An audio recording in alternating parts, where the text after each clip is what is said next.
عورت حیا میں حیض میں ذکر اذکار کر سکتی ہے؟ ہاں کر سکتی ہے۔ جو لوگ تعویذ کرتے ہیں یا دم کرتے ہیں اس میں پیسے لیتے ہیں وہ جائز ہے۔ صحابہ نے بھی دم کیا تھا تو اس پر 40 بکریاں باقاعدہ معاوضہ لیا تھا۔ میں بیٹے کا نام محمد فرحاد رکھنا چاہتا ہوں، صرف محمد رکھ لو، فرحاد ضروری لگانا ہے؟ اس نے کون سے پہاڑ توڑ کے نہر نکالنی ہے؟ اگر فجر کی نماز کھڑی ہو چکی ہو تو سنتیں نہ پڑھیں، نماز میں مل جائیں، سنتیں بعد میں پڑھیں۔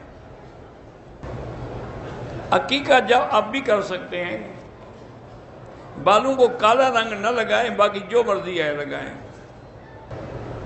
خطبہ جمعہ میں ضروری نہیں کہ خطیب کو دیکھو، بس آواز آ رہی ہے ٹھیک ہے، دیکھنا ضروری نہیں ہوتا۔ جن بچیوں کی شادی نہیں ہوتی سورۃ الرحمن پڑھ کے دعا کریں۔ گھروں میں نا اتفاقی ہے تو اللہ سے 2 رکعت پڑھ کے دعا کیا کریں۔ انسان کو اشرف المخلوقات اسی لیے کہا گیا ہے کہ تمام انبیاء اللہ نے انسانوں میں بھیجے ہیں۔ میں نے حج کیا لیکن حلق جو ہے میں نے مسجد عائشہ سے باہر جا کے کیا، دم پڑ گئی۔ کسی کو قرضہ دیا ہو اس وقت تک زکوٰۃ نہ دیں جب تک واپس نہ آ جائے، واپس آئے تو پھر زکوٰۃ دیں۔ ہو سکتا ہے ڈوب جائے، ملے ہی نہ، پھر زکوٰۃ نہیں ہے۔ لڑکیاں پولیس اور فوج میں بھرتی ہو سکتی ہیں، بہتر تو ہے کہ کسی ایسی نوکری میں جہاں مختلف خدشات ہوتے ہیں وہ نہ جائیں۔ کوئی بھی درود شریف جو بھی آپ کو افضل درود نماز والا ہے، ویسے درود شریف پڑھ کے دم کرتے ہیں وہ بھی ایک بڑی چیز ہے۔ جب میں نماز پڑھتا ہوں تو چکر آتے ہیں، اللہ تبارک و تعالیٰ شفا عطا فرمائے۔ بیوی اگر غصے میں آ کے کہے کہ میں آپ سے بات کروں تو میں آپ کی بیٹی منہ ہوں، اس کے کہنے سے کچھ نہیں ہوتا۔ اگر خواتین مسجد میں موجود ہیں اور جمعہ کے نماز پڑھیں گی تو 2 رکعت ہی پڑھیں گی۔ گھر کرائے پر ہے تو رزق میں برکت کے لیے استغفار پڑھا کرو۔ رات کو تہجد کے لیے آنکھ کھل جائے، سورۃ الکہف کی آخری آیات جو ہے وہ پڑھ کے دعا کیا کہ انشاءاللہ اسی وقت آنکھ کھلے گی۔ آسان تفسیریں جو ہیں وہ معارف القرآن ہے اردو میں، عربی کے اندر ابن کثیر ہے۔ مجھے عذر بھی کوئی نہیں تھا لیکن مدینے سے بغیر احرام کے آیا، عمرہ کریں طائف سے ورنہ دم پڑ جائے گی۔ پرائز بانڈ کا مجھے پتہ نہیں کیا بلا ہے، اسٹیٹ لائف انشورنس کرانا ناجائز ہے۔ امام مسجد اپنی نسبت تبدیل کرے تو اس کے پیچھے نماز نہیں پڑھنا چاہیے، حضور نے منع فرمایا ہے کہ اپنے نسب نہ بدلا کرو۔ میرے سر میں اکثر درد رہتا ہے تو آپ سورۃ الفاتحہ 7 دفعہ پڑھ کے دم کر کے پانی پیا کریں۔ قرآن کا تلاوت کا سجدہ بھی اسی طرح ہے جیسے باقی سجدے ہیں۔ اگر آج کل بہت سارے لوگ نیٹ پہ حدیث شیئر کرتے ہیں تو بہرحال جب آپ کو پتہ ہی نہیں ہے کہ حدیث صحیح ہے غلط تو نہ پڑھا کریں۔ میرے ساتھ میری بہن جھگڑتی رہتی ہے، 2 رکعت نماز پڑھ کے اور یا لطیف و یا ودود کی تسبیح پڑھ کے دعا کیا کریں۔ ناخن پالش لگی ہو لیکن وضو کے بعد لگائے، اگر پہلے لگی ہو تو پانی اندر جاتا ہی نہیں، پھر وضو ہی نہیں ہوتا تو نماز کیسے ہوگی؟ نماز کے آخر میں احتیاطی سجدہ صاف کوئی نہیں ہوتا۔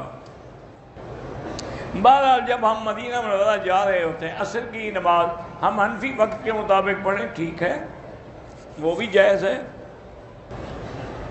میری بیٹی کا نکاح ہوا ہے، 2 سال ہو گئے، رخصتی نہیں ہوئی، لڑکا کینیڈا میں ہے، 2 سال سے بات نہیں کرتا تو خلو کر لیں، خلو لے لیں۔ سورۃ بقرہ بہتر تو ہے کہ روزانہ ختم کریں ورنہ جتنا بھی پڑھ سکیں پڑھتے رہیں۔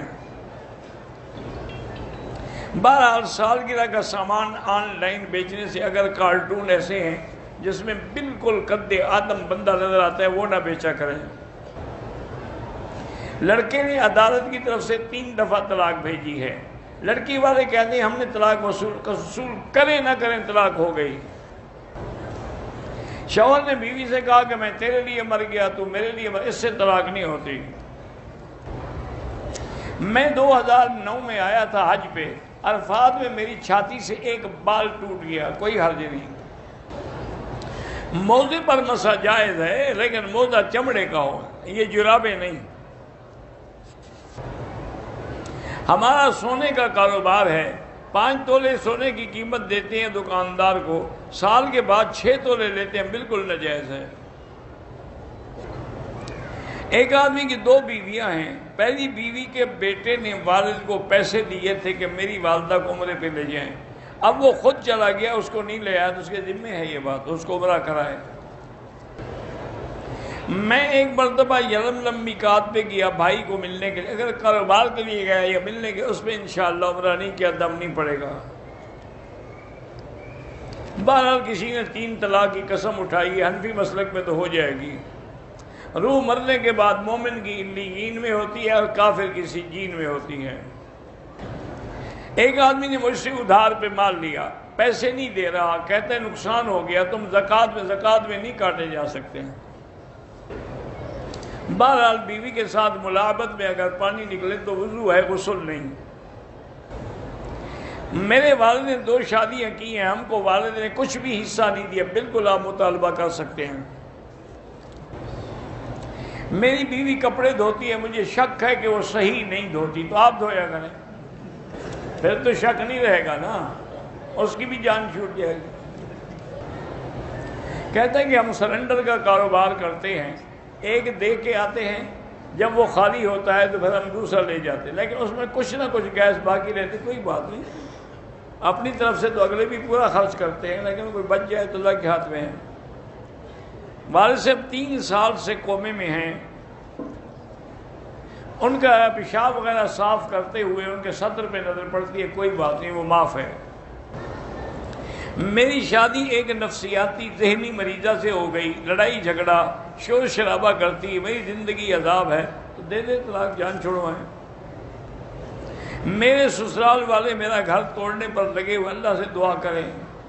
میرا شوہر ان کی ہر بات مانتا ہے، میرے 4 بچے ہیں، تو 2 رکعت نماز پڑھ کے دعا کیا کریں کہ اللہ آپ کے خاوند کو ہدایت دے۔ وہ میں نے وہی بتایا ہوا ہے پہلے، لیس لہا من دون اللہ کاشفہ۔ بیوی کے بھی وہی حقوق ہیں، اللہ نے فرمایا کہ ہن مثل الذی علیہن بالمعروف، جیسے خاوند کا حق ہے ویسے بیوی کا بھی حق ہے کہ آپ اس کی عزت، عفت، سکنا، کھانا پینا، کپڑا سب دیں اس کو۔ اگر خواب میں آپ کو کوئی صورت بتائی گئی ہے تو وہی پڑھا کریں۔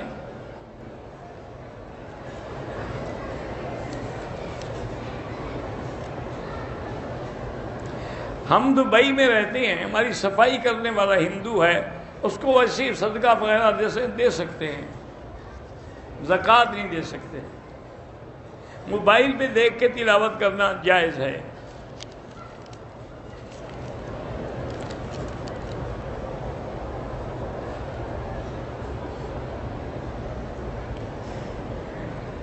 بہرحال تصویریں لگانا جو ہے وہ ٹھیک نہیں ہے۔ مزید اچھی ویڈیو دیکھنے کے لیے مکی صاحب کے چینل کو سبسکرائب کریں، شکریہ۔